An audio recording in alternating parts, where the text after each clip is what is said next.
बिस्मिल्लाहिर्रहमानिर्रहीम अस्सलाम वालेकुम। आप देख रहे हैं diplomatic and current affairs with doctor Munawar Hussain. आज 14 अगस्त की रात है, जश्न आज़ादी की रात है। सबको मुबारकबाद हो पाकिस्तान की जश्न आज़ादी। और कल 15 अगस्त होगी और मेरे जो भारतीय दोस्त हैं उनको भी जश्न आज़ादी मुबारक हो।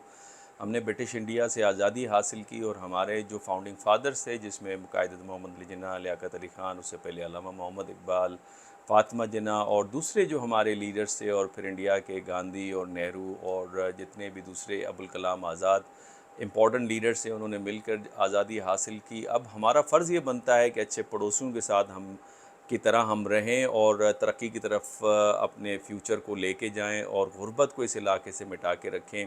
उसकी बुनियादी वजह है कि पाकिस्तान तो पहले इकनॉमिक क्राइसिस से गुजर कर अब कुछ बेहतरी की तरफ जा रहा है। पाकिस्तान के अंदर इन्वेस्टमेंट भी आ रही है, माइनिंग के शोबे में, एग्रीकल्चर में, सी पोर्ट एंड एयरपोर्ट्स के अंदर, और एनर्जी सेक्टर के अंदर, और आईटी सेक्टर के अंदर। इसके साथ साथ इंडिया के अंदर बहुत अच्छी खासी इन्वेस्टमेंट आई हुई है।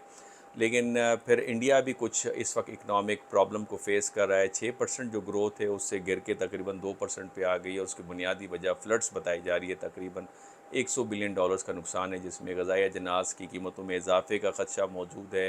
रीहेबिलिटेशन, रिकन्स्ट्रक्शन की कॉस्ट बढ़ रही है, और फिर कुछ रियासतों के अंदर अनरेस्ट नज़र आता है, जैसे मणिपुर वगैरह। तो इस हवाले से मैं समझता हूँ कि दोनों ममालिक जो हैं वो कोऑपरेशन के ज़रिए से और अमन के ज़रिए से, कम अज़ कम अगर कोऑपरेशन की तरफ नहीं भी जाते तो अमन करके और गलत स्टेटमेंट से बचकर तरक्की की राह के ऊपर गामज़न हो सकते हैं। इस हवाले से दो अहम ख़बरें जो कि अच्छी नहीं आपके सामने पेश कर देता हूँ। जो होम मिनिस्टर हैं, यूनियन मिनिस्टर हैं इंडिया के, अमित शाह साहब, जो कि हॉक्स के अंदर आते हैं, जिसमें नरेंद्र मोदी जो प्राइम मिनिस्टर ऑफ इंडिया हैं, या राजनाथ सिंह जो उनके डिफेंस मिनिस्टर हैं, आए दिन उनकी कोई ना कोई स्टेटमेंट पाकिस्तान के हवाले से आती है। राजनाथ सिंह साहब की पिछले दिनों कश्मीर के हवाले से, पाकिस्तानी साइड ऑफ कश्मीर, गिलगित बल्तिस्तान के हवाले से स्टेटमेंट्स आई हुई थी। और इस दफ़ा अमित शाह साहब ने विज़िट पे किया पाकिस्तान के गुजरात, राजस्थान के इलाके में, रन ऑफ कच्छ के ऊपर कुछ प्रोजेक्ट्स थे, उनका इफ्तिताह किया। बीएसएफ ने उनको इनवाइट किया हुआ था, उन्होंने बीएसएफ की वहाँ तारीफ़ भी की, जिस तरह उन्होंने अपने जानों का नजराना पेश किया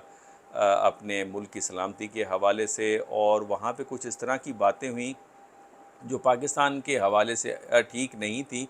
और इस तरह की स्टेटमेंट्स जब आती हैं, चाहे वो उनके डिफेंस मिनिस्टर राजनाथ सिंह के हवाले से हों, अमित शाह साहब, या नरेंद्र मोदी साहब जो प्राइम मिनिस्टर हैं उनके, जब इस तरह की स्टेटमेंट्स आती हैं तो इसका जो कॉन्टेक्स्ट है उसको समझना ज़रूरी है। और वो इलेक्शन 2024 हैं, जिसमें वो अपनी इलेक्शंस को रीवाइटलाइज़ करना चाह रहे हैं, कैंपेन को, जहाँ पे उनको प्रॉब्लम फेस करनी पड़ रही है इस दफ़ा, जो पिछले इलेक्शन से ज़रा मुख्तलिफ हैं, जहाँ पे अपोजिशन रिलेटिवली स्ट्रॉन्ग नज़र आ रही है, जिसमें 26 जो अपोजिशन पार्टीज़ हैं उनका यूनाइटेड फ्रंट के तौर पे वो उभर के सामने आ रहे हैं। माजी में राहुल गांधी से इख्तलाफात की बुनियाद पर या उनकी लीडरशिप पे कोई एतमाद नहीं था ग़ालिबन, इस वजह से लीडरशिप कांग्रेस की छोड़ कर नई पार्टीज़ को वजूद में ला रहे थे। अब वो सारे इकट्ठे हो गए हैं बीजेपी को पावर से निकालने के हवाले से, और फिर सैन वॉइसेस भी उठ रही हैं, फिर फ्लड भी आ गया है, और फिर उसका तसलसल हमें एक नज़र आ रहा है, जो 3-4 रियासतों के अंदर बीजेपी की शिकस्त यके बाद दीगरे हमें नज़र आई है। तो थोड़ा सा मुश्किल है, लिहाजा एंटाई पाकिस्तान रेटरिक के ज़रिए एंटाई पाकिस्तान जो वोट है उसको अट्रैक्ट करना चाह रहे हैं, चूँकि बीजेपी को 35 से 40% वोट चाहिए अगली हुकूमत बनाने के हवाले से।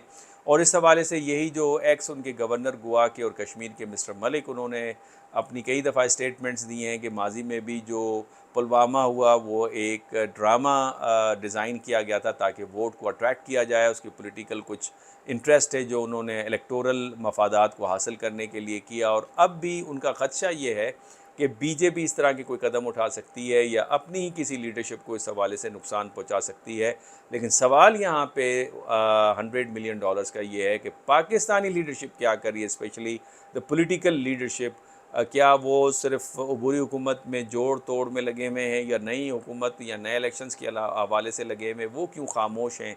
क्या इसलिए खामोश हैं कि अब तक उनको ब्रीफिंग नहीं मिली दफ्तर ख़ारजा से, या दफ्तर ख़ारजा ज़रा ठहर कर चीज़ों को समझ कर उसके बाद बयान जारी करता है या डिमार्च देता है, या दफ्तर ख़ारजा high commissioner, Indian high commissioner को तलब करता है? ये तो देखा जाएगा। लेकिन मैं ये समझता हूँ जब इंडियन लीडरशिप की तरफ से इस तरह के बयानात आते हैं तो पाकिस्तानी लीडरशिप नहीं देती। ग़ालिबन उसकी एक वजह तो ये भी है कि एंटाई इंडिया वोट पाकिस्तान में इस हवाले से नहीं जनरेट किया जाता इलेक्शंस के हवाले से, और कोई इस तरह की स्टेटमेंट या रैट्रिक आपको नज़र नहीं आती जिस तरह इंडियन पॉलिटिक्स के अंदर आपको नज़र आती है। एक तरफ तो इंडियन लीडरशिप ये कहती है कि पाकिस्तान के हवाले से बात करना ख़त्म करें, वो ख़ुद ही नाकाम होकर चले जाएंगे। जिस तरह से 1947 में भी कहा जाता था कि ये हमारी यूनियन में आके दोबारा शामिल हो जाएंगे। लेकिन जब इलेक्शंस करीब आता है तो एंटायर पाकिस्तान रेटरिक शुरू हो जाता है, स्पेशली बीजेपी की तरफ से। तो बीजेपी का इस दफ़ा इलेक्शंस को विन करना ज़रा उनके लिए डांटिंग टास्क, अगर नामुमकिन न कहूँ तो बहुत ज़्यादा मुश्किल नज़र आता है। दूसरी तरफ एक और बुरी खबर जो चाइनीज़ के ऊपर अटैक हुआ है मजीद ब्रिगेड की तरफ से, जो कि मिलिटेंट ग्रुप है और इनका माजी के अंदर आपको नेक्सस नज़र आता है टीटीपी के साथ 2015-16 के बाद। और इनको जिसे हम कहते हैं टेंजिबल असिस्टेंस अफ़गानिस्तान से मिलती रही है, ट्रेनिंग के हवाले से, एम्यूनेशन के हवाले से। अब वो गालिबन मिलती है या नहीं मिलती, मेरे सामने कोई एविडेंसेस नहीं है। अलबत्ता तालिबान को गालिबन शिफ्ट किया जा रहा है पाकिस्तानी बॉर्डर एरिया से नाद की तरफ। लेकिन मजीद ब्रिगेड जो कि ट्रेनिंग में असिस्ट कर रही थी टीटीपी को और ख़ुद कुछ बम्बार तैयार कर रही थी पाकिस्तानी फोर्सेस के ऊपर, आपने देखा ज़ोब के अंदर, पाराचानार के अंदर, पेशावर के अंदर, बलूचिस्तान के कई ममालिक के ऊपर, कई हिस्सों के अंदर। और फिर चाइनीज़ जो कराची के ऊपर अटैक हुआ, अब ग्वादर के ऊपर अटैक हुआ, उसमें चाइनीज़ को कोई नुकसान नहीं हुआ, कोई ज़ख़म नहीं हुआ। और उसकी बुनियादी वजह पाकिस्तानी हुकूमत के फूल प्रूफ मैयर से, जिसमें उनको ए कैटेगरी का, बी कैटेगरी का प्रोटोकॉल दिया जा रहा है। ब्लड प्रूफ्स गाड़ियाँ मौजूद हैं जिसमें कोई ज़ख्मी भी नहीं हुआ और खुदा न खास्ता कोई अमवात भी नहीं हुई। लेकिन चाइनीज़ एम्बेसी ने एडवाइज़री जारी की है कि बग़ैर किसी इंपॉर्टेंट काम के आप बाहर न निकलें। उसके साथ साथ उन्होंने पाकिस्तानी हुकूमत को ये कहा है कि आप इसकी तहकीकात करेंगे चाइनीज़ ही के ऊपर अटैक क्यों होता है, क्योंकि पाकिस्तान चाइना के रिलेशनशिप बड़े क्लोज़ हैं, हर मुश्किल वक्त में काम आया। और चाइनीज़ की जो इन्वेस्टमेंट है पाकिस्तान में $42 बिलियन की, वो अब तक बहुत ज़्यादा विजिबल है as compare to American investment या अमेरिकन एड या लोन्स जो पाकिस्तान के अंदर आए हैं, रोड्स की शक्ल में, रेलवे लाइन की शक्ल में, एनर्जी सेक्टर के अंदर, ग्वादर पोर्ट के हवाले से, और बहुत सारे जो इलेक्ट्रिक प्रोडक्शन के जो कंपनीज़ या जो चीज़ें लगी हैं वो बिल्कुल वाज़ेह हैं, वो विजिबल हैं।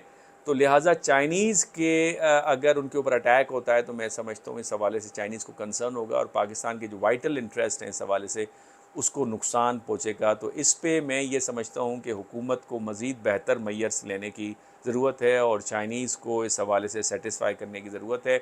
हमारी जो आर्म फोर्सेस, सिक्योरिटी फोर्सेस जो हैं वो मिलिटेंट ग्रुप्स के ख़िलाफ़ कार्रवाइयाँ तो करते नज़र आती हैं। हमने इस हवाले से ईरान का दौरा भी किया, अफ़गानिस्तान के साथ बातचीत भी हुई और 3 रुकनी जो बातचीत है मुख्तलिफ़ ममालिक के साथ अफ़गानिस्तान के इशू के ऊपर, जिसमें चाइना है, ईरान है, अफ़गानिस्तान है, पाकिस्तान है, इसके ऊपर भी बहुत सारी बातें मेरे ख़्याल में होती रही हैं। सेंट्रल एशियन नेशंस भी ऑन बोर्ड हैं।